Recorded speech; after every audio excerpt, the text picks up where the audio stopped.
Medical officer हूँ इस university में, मदन मोहन मालवीय प्रौद्योगिकी विश्वविद्यालय में। मेरा काम तो यहाँ के बच्चों का और यहाँ के लोगों का स्वास्थ्य देखना है और स्वास्थ्य के लेवल को इम्प्रूव कराना है। लेकिन इसके अलावा मेरी अभिरुचि है, मैं बच्चों को अच्छी बातें सिखाता हूँ। इस क्रम में मैंने बच्चों के लिए एक अलग सब्जेक्ट स्टार्ट किया अपने इंस्टीट्यूशन, इसका नाम था क्या नाम है, इसलिए कह रहा हूँ कि अब शायद में चल पाए। Basics of human health. यहाँ पे एक आर्टिक सब्जेक्ट है जो बच्चों को मेंटर ऑफ द प्रोग्राम। तो बेसिक्स ऑफ ह्यूमन हेल्थ जो है उसकी इम्पॉर्टेंस मैं आप लोगों को बताना चाहूँगा।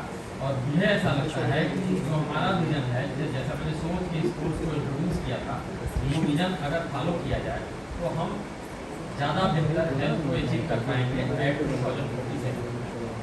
अब हम बात करते हैं हेल्थ की। सर ने भी बताया कि हेल्थ की परिभाषा है। बच्चे लोग आपस में बात कर रहे हैं और मैं बच्चों से ही बात करना चाह रहा हूँ। इंटरमीडिएट की पढ़ाई में बच्चों ने हेल्थ की परिभाषा जरूर पढ़ी है, और हेल्थ की परिभाषा याद है क्या आपको? नहीं याद। The health is a state of complete physical, mental and social wellbeing, not merely the absence of disease और इन्फॉर्मेशन।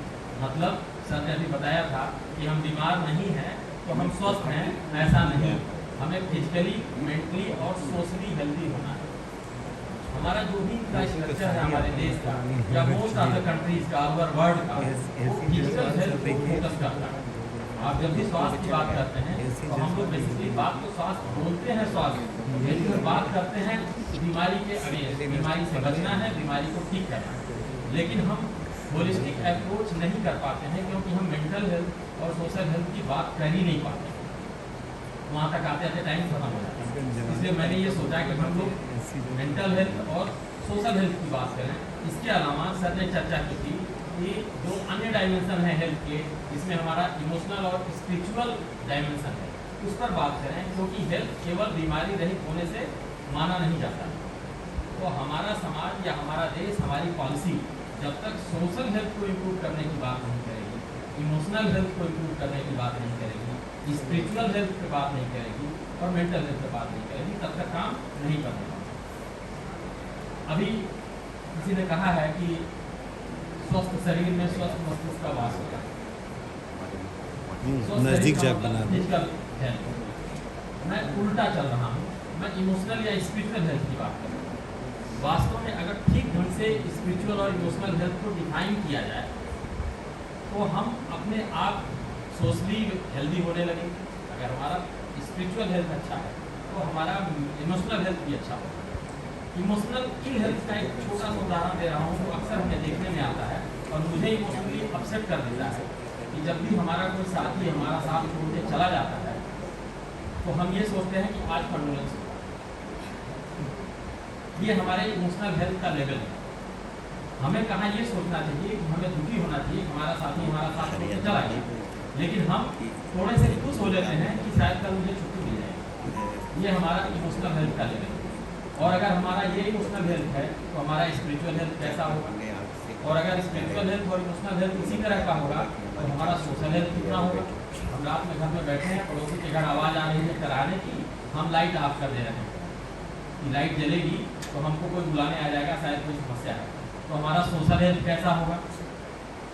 और अगर हमारा सोशल, स्पिरिचुअल और मेंटल हेल्थ अच्छा हो जाए तो निश्चित रूप से सोशल, स्पिरिचुअल और इमोशनल हेल्थ अच्छा हो जाए तो मेंटल हेल्थ निश्चित रूप से अच्छा होगा। और अगर मेंटल हेल्थ भी अच्छा होने लगे तो जो बातें आपको बताई गई है यहाँ, जितने गवर्नमेंट के प्रोग्राम बताए गए हैं, जो आपकी लाइफ स्टाइल, दिनचर्या आपको सुझाई जाती है कि आपको ऐसे जीना चाहिए, आपको ऐसे रहना चाहिए, आपको कब योगा करना चाहिए, कब व्यायाम करना चाहिए, किसके साथ आपको इंटरेक्ट करना चाहिए, किनके साथ आपको दूरी बनानी चाहिए, ये आप तभी जान पाएंगे जब आपका स्पिरिचुअल, इमोशनल, सोशल हेल्थ अच्छा होगा और निश्चित रूप से तब आपका मेंटल हेल्थ भी अच्छा होगा। अब हम बात करेंगे स्वास्थ्य की, तो स्वास्थ्य की जिस पे चर्चा हो रही है,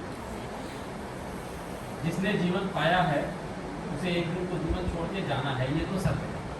हम इसको रोक नहीं सकते, हमारा जो सिस्टम है वो कितना अच्छा हो। लेकिन अगर हम लाइफ एक्सपेक्टेंसी को बढ़ा सकें, कोई आदमी बीच में असमय न चला जाए, तो अच्छा माना जाएगा। हम इतना कर सकते हैं अपनी सुविधाओं से, किसी के जीवन स्तर को सुधार सकते हैं और लाइफ की एक्सपेक्टेंसी को बढ़ा सकते हैं।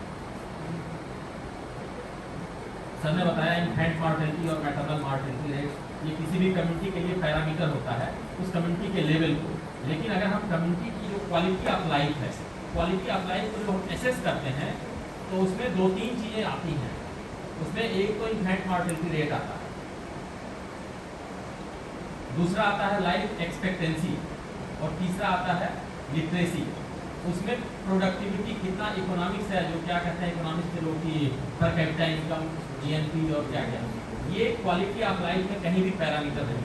पैरामीटर यही है कि हम इन्फेंट मॉर्टेलिटी को कैसे बढ़ाएं, लाइफ एक्सपेक्टेंसी को कैसे बढ़ाएं और लिटरेसी को कैसे बढ़ाएं। तो लिटरेसी को खैर स्वास्थ्य के विषय से थोड़ा सा दूरी बना लेता है, लेकिन वास्तव में लिटरेसी की मदद से हम हेल्थ को इम्प्रूव कर सकते हैं। बीमारियों को हम कैटेगराइज करें अगर समझने की दृष्टि से, तो बीमारियां हमारी 2 प्रकार की हैं जो हमारी लाइफ को प्रभावित करती हैं और अल्टीमेटली हमारे लिए डेथ का कारण भी बनती हैं। वो 2 कैटेगरी क्या है कि कम्युनिकेबल डिजीजेज और नॉन कम्युनिकेबल डिजीज। आज की तारीख में हम कम्युनिकेबल डिजीजेज, जो बीमारी इन्फेक्शन से होती है, वायरस बैक्टीरिया से होती है, उनके लिए तो हमारे पास टीकाकरण से लगाए ढेर सारी एंटीबायोटिक्स मौजूद हैं, जिनका प्रयोग और कई बार दुरुपयोग, कुछ जरूरत से ज़्यादा उपयोग, बिना प्रॉपर गाइडेंस के उपयोग, एनी हाउ हम उसका प्रयोग करके कम्युनिकेबल डिजीजेस को कंट्रोल करने में ज़्यादा सक्सेसफुल हो जाते हैं। लेकिन आज की तारीख में जो मृत्यु दर है वो ज़्यादा है नॉन कम्युनिकेबल डिजीजेस की, जिसमें टॉप पे हमने सर्च किया तो हमको मिला इस्केमिक हार्ट डिजीज, जिसको हार्ट अटैक की बीमारी कहते हैं, ये बहुत ज़्यादा हो रही है और होने की जो एज है वो बहुत अर्ली हो रही है। हम विद्यार्थियों के लिए ये विषय खास तौर से चुने हैं कि ऐसा क्यों हो रहा है कि हार्ट अटैक जैसी बीमारी बहुत जल्दी हो रही है। तो हम आपको केवल 4 बात बताना चाहेंगे कि हार्ट अटैक होने का जो मेन काज है वो क्या हो सकता है। तो एक सबसे इम्पॉर्टेंट फैक्टर है स्मोकिंग, दूसरा है एल्कोहल, उसके बाद है हाइपरटेंशन, उसके बाद है डायबिटीज़ और है स्ट्रेस। आज की तारीख में अगर हमें इस्केमिक हार्ट डिजीज़ को, जो कि मेजरली कंट्रीब्यूट करता है नॉन कम्युनिकेबल डिजीज़ में, उससे बचाना है तो हमारी नई पीढ़ी को एटलीस्ट स्मोकिंग और अल्कोहल से दूरी बनानी है। लेकिन विडम्बना ये है कि कॉलेज गेट से ही दुकानें शुरू हो जाती हैं और हम यूनिवर्सिटी की बात नहीं कर रहे हैं, छोटे छोटे हाई स्कूल, इंटरमीडिएट, कॉलेज के गेट से ही ये सारी दुकानें मिलने लगती हैं। अगर हमें हेल्थ को इम्प्रूव करना है, इन बीमारियों को, आज जो बच्चे 20 साल के 22 साल के हैं, 40 साल में उनको इस्केमिक हार्ट डिजीज़ न हो, उन्हें आज से जागरूक होना होगा कि उनको टोबैको से, स्मोकिंग से, अल्कोहल से दूरी बनानी होगी। इसके लिए गवर्नमेंट को प्लान करना होगा, इस पर हमारा रोड मैप होना चाहिए, जो कहीं न कहीं लैकिंग है। इसके अलावा जो दूसरे फैक्टर हैं डायबिटीज़ और हाइपरटेंशन, ये तो बीमारियां हैं। इसमें अभी सर ने बताया कि हमारे पास समय नहीं है। वास्तव में हमको समय निकालना चाहिए अपने स्वास्थ्य के लिए। टाइम टू टाइम हमें अपने स्वास्थ्य की स्क्रीनिंग करनी चाहिए, अपने लेवल्स को जांच करना चाहिए, शुगर लेवल मेरा क्या है, कोलेस्ट्रॉल लेवल क्या है और कोई एसोसिएटेड प्रॉब्लम तो नहीं है। और हमें डॉक्टर से राय लेनी चाहिए, गूगल करके अपना इलाज नहीं करना चाहिए। सबसे बड़ा दुश्मन आपका गूगल है जब आप अपना ज्ञान लेते हैं।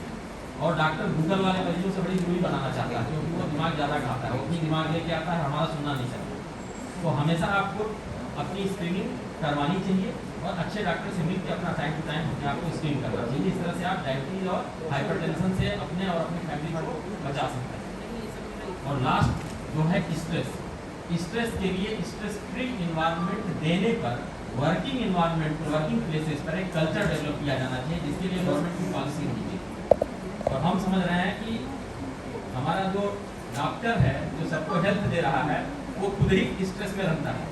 आप किसी भी चिकित्सक से बात कर लें, चाहे वो सरकारी व्यवस्था में देख लें, चाहे वो प्राइवेट सेक्टर में देख लें, स्ट्रेस से मुक्त कोई नहीं है। जबकि होना क्या चाहिए, हम तो सुनते हैं कई देशों में कि वहाँ स्ट्रेस से मुक्त होने के लिए इतनी बड़ी, अगर इतना बड़ा इंस्टीट्यूशन है तो कोई एक सेंटर ऐसा होगा कि अगर आप बीच में आपको इच्छा नहीं हो रही काम करने की, तो आपको स्ट्रेस फ्री होने के लिए थोड़ा एक स्पेस मिलेगा जहाँ आप प्रॉपर नाश्ता, पानी या रेस्ट ले सकते हैं। आप इवन आपको नींद आ रही है तो आप 1 घंटे की नींद भी ले सकते हैं। ऐसी भी व्यवस्थाएं कहीं की हमने सुनी है, मैंने देखा तो नहीं है, सुना है। तो इस तरह का इन्वायरमेंट अगर आप देंगे, फ्रेंडली इन्वायरमेंट देंगे, तो हम इंस्टीट्यूशन के अंदर के स्ट्रेस को मिनिमाइज कर पाएंगे। और हम अपने फैमिली के स्ट्रेस को कैसे मिनिमाइज करें, इसके लिए फिर हमें स्पिरिचुअल और इमोशनल हेल्थ को इम्प्रूव करना होगा। तो तो सरकार का जो रोड मैप है वो बेसिकली फिजिकल हेल्थ पे फोकस्ड है। मैं अपनी बात जहाँ तक पहुँचे वहाँ तक पहुँचाना चाहूँगा कि सरकार को भी चाहिए कि 2047 में जो आपका विजन है हेल्थ फॉर ऑल, वो कितना बढ़िया कब होगा। हम उसी रास्ते पे चल रहे हैं। हम 2-4 टीके और बना रहे हैं। पोलियो का उन्मूलन हमने कर दिया। बहुत पहले हम स्मार्ट पॉक्स को भी भगा दिए थे। तब तक कोरोना आ गया। हमको पता नहीं हम किसको भगा रहे हैं और कौन कौन आ जाएगा। हम प्रकृति से लड़ने की कोशिश कर रहे हैं, लेकिन प्रकृति को समझ के नहीं, प्रकृति के ऊपर हावी होकर हमें प्रकृति को समझना होगा, प्रकृति की तरह से चलना होगा, प्रकृति की भावनाओं को जान के काम करना होगा, विकास को फिर से परिभाषित करना होगा। अभी जो हम विकास कर रहे हैं ठीक से परिभाषा की जाए तो हम विकास नहीं कर रहे हैं, शायद पैर को न दिखना पड़ेगा, क्योंकि आए दिन घटनाएं देखने में आ रही हैं। तो मेरा कुल मिला के कहना है कि हेल्थ को हम अगर किसी नए लेवल पे पहुंचाना चाहते हैं 2047 पे, तो हमारा विजन बिल्कुल डिफरेंट होना चाहिए। हम आज के चश्मे से काम करेंगे तो हम वही रहेंगे। कुछ बीमारियां हम मुक्त कर लेंगे, तब तक कुछ नई बीमारियां आ जाएंगी, स्ट्रेस और ये सारी चीज़ों से मुक्त होने के लिए। तो कुल मिला के लबेलू बात यही है कि हम